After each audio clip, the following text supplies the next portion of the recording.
what social media does for extremist individuals and extremist groups, how they use it, and then what are some of the ways in which governments and others have attempted to address the issue. So one of the main things that they do, one of the main things that social media does, is it allows these individuals and extremist organizations to bypass mainstream media, right? And this is a very kind of old phenomenon. You had the grand wizard of the KKK, David Duke, write in 1998 that the internet would, quote, facilitate a worldwide revolution of white awareness. And that similarly, Abu Bakr Naji, who wrote The Management of Savagery, which is a very important book on jihadist strategy, also made the argument that social media is basically allowing these individuals, allowing us, as he put it, to kind of bypass established media platforms and things like that, to talk directly to our supporters and talk directly to people who matter. To talk about the terminology that we use, just to follow up on some of the comments that were made today, we do not use countering violent extremism. We don't use it because we don't feel like it's the appropriate term to apply to this issue, and we feel like the use of countering violent extremism has both been too broad in its use, and through some initiatives has kind of been tainted in its use as well. So the term that we like to use is countering radicalization to violence. It's more of a preemptive approach. As was mentioned this morning, we are trying to counter people who are radicalizing to violence. We're not countering radicalization. People are free to have the political beliefs that they hold. A lot of those political beliefs that were once seen as radical have been have changed the lives of millions of people, whether it was the right for women to vote here in Canada, whether it was the efforts of Dr. Martin Luther King, Nelson Mandela, Mahatma Gandhi. People are allowed to be radical. It's when that radicalization puts an individual to the path towards violence is when there is a worry. Their big issue, the big theme that I have not heard here today yet, was authenticity. The challenge that they have in being authentic online, the pressures against them in terms of developing their authentic selves. And one of the recommendations that they left us with was they want the adult world to take up the cause of authenticity. They want the adult world to be developing hashtags. Their critical thinking skills are really actually quite sophisticated and very high. We need to support them with messages around positive engagement, authenticity, and learning to be yourself in a diverse world, balancing your personal identity and your uniqueness with your larger social identity and your opportunity to contribute. This conference on youth resiliency, hate, racism, and radicalization has brought together professionals as well as the community and partners from Canada and USA in an open dialogue. Under the roof of discussion, some of the issues facing our nation and to develop possible strategies or solutions on how we can become aware and more engaged on some of the initiatives taking place in our communities. I traveled to 20 capitals across the Middle East and Europe and beyond, and what I learned is that we don't know very much about radicalization and violent extremism. And this was pretty universal at all of the capitals, and despite well-intended, well-meaning officials, there was so much grappling and groping for information. How do we get at this? One sees across the globe this ascendancy of countering violent extremism, but it has two major interrelated problems and that continue to confound practitioners and policymakers in every single capital. The first is a lack of empirical knowledge about the root causes and drivers of violent extremism. You can't go to a single event on radicalization and violent extremism without hearing about root causes and drivers. But this lacuna has led to conceptual confusion about countering violent extremism.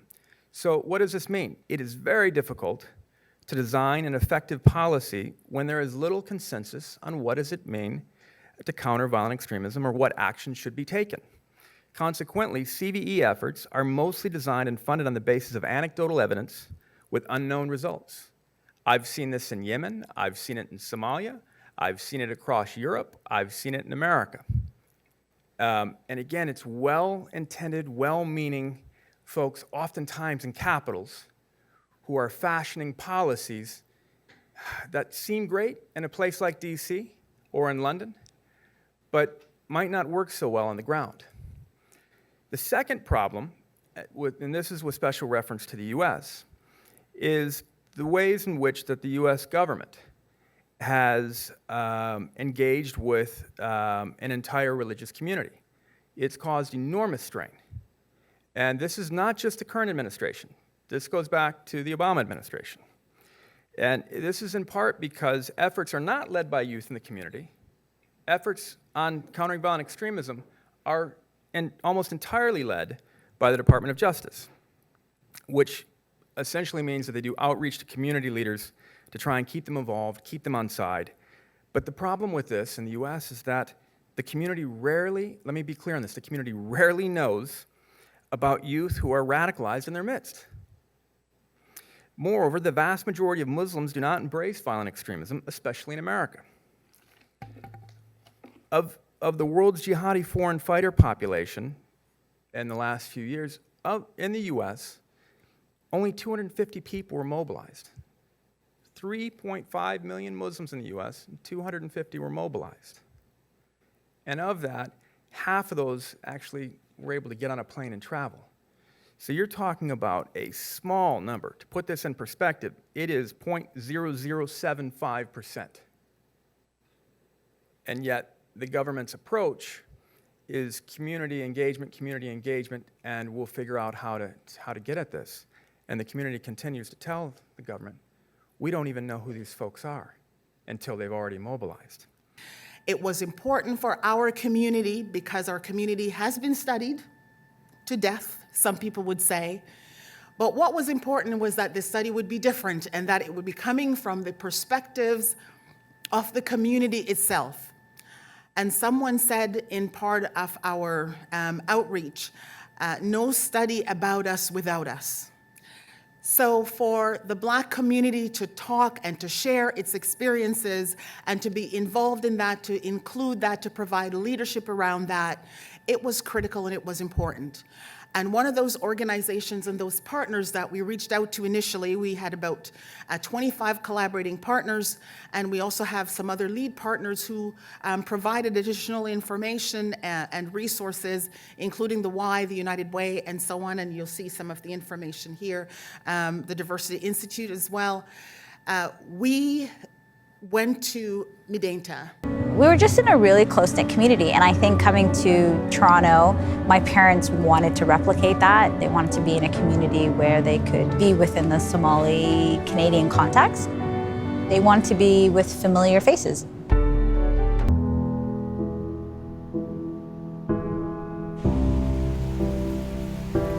Two or three times a week when I walked into the house, I'd be stopped, and they'd ask me, why am I here?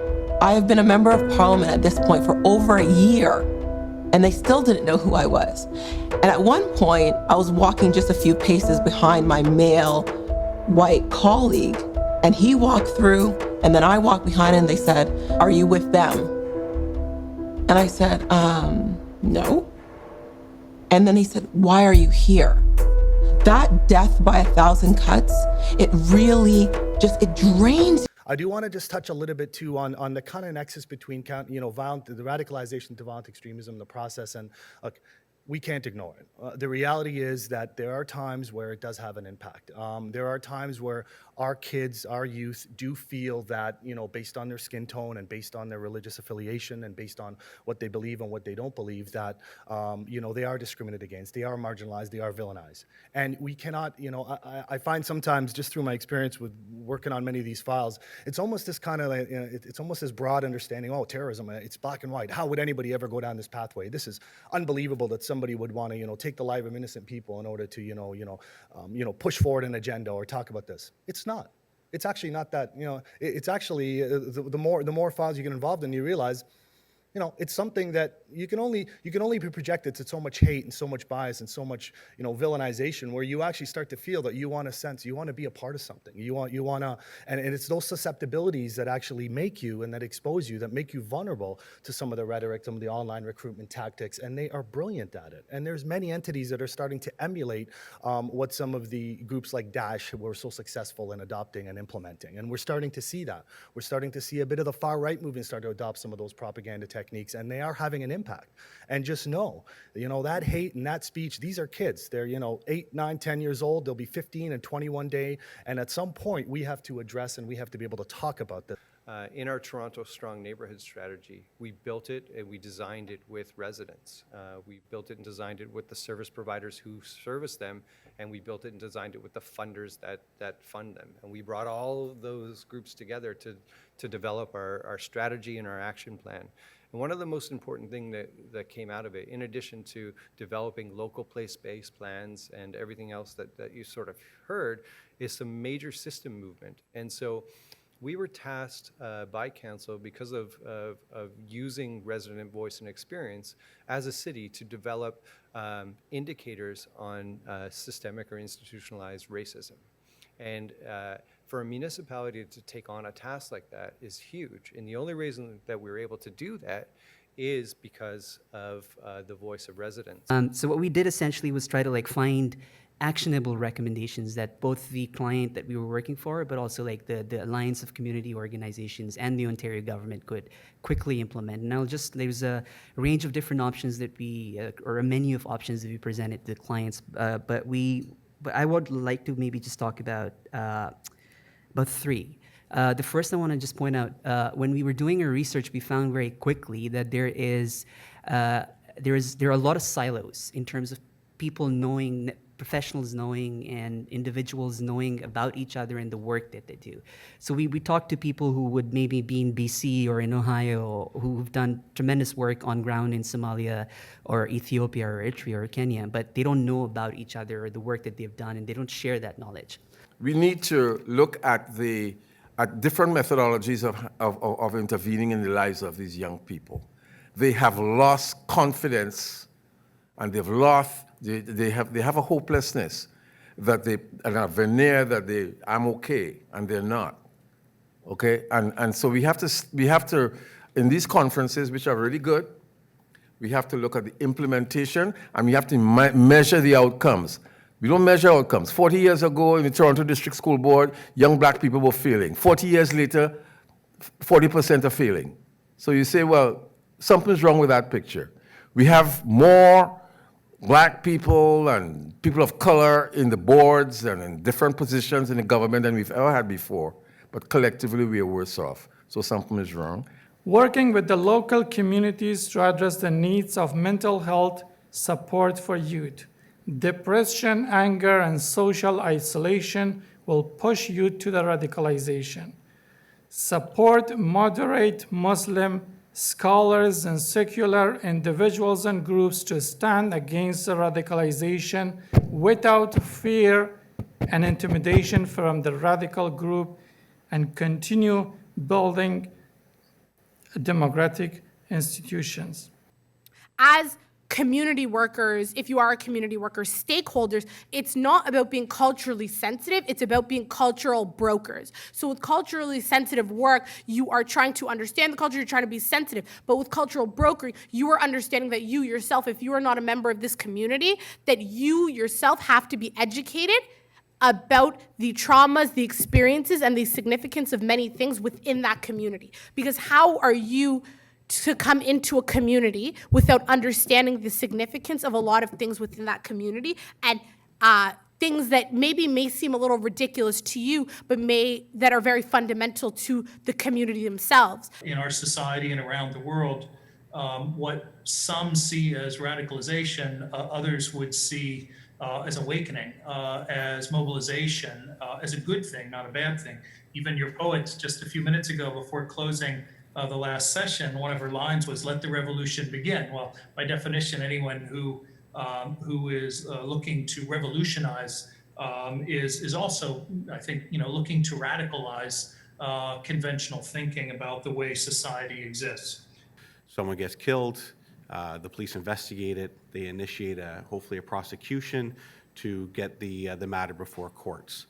Where I work now, that roadmap isn't as clear.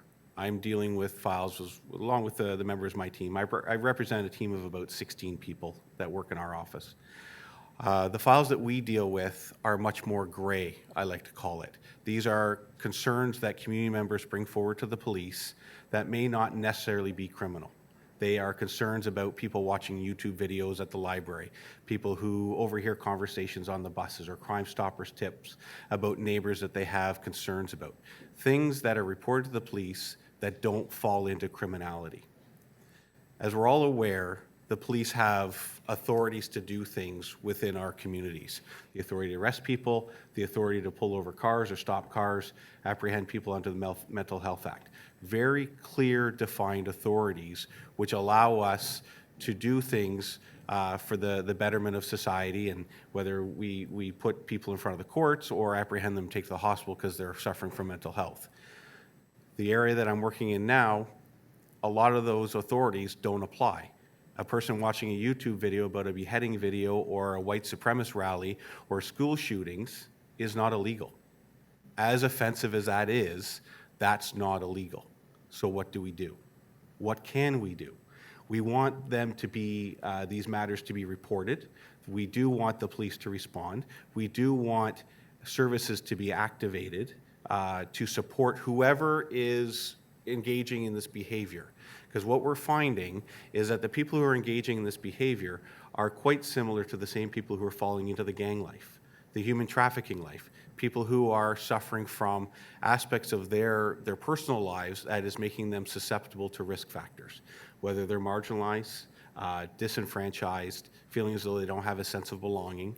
All of these things are manifesting in many areas that the police are coming across. One of the things that I would want to highlight is what we've been learning about relationship building. I think it's really crucial for us to start to develop mentorship programs to train people that can actually do intervention, but not intervention in a kind of very contrived way and in a way that signals to young people that they're in trouble, but rather approaches them in ways, creates pathways for them to participate in community life in ways that they feel supported, respected, dignified. So I think there needs to be some kind of more development of mentorship programming. And I think also, I think the amount of literacy, media literacy, and digital literacy work that we've been doing could be amplified and increased.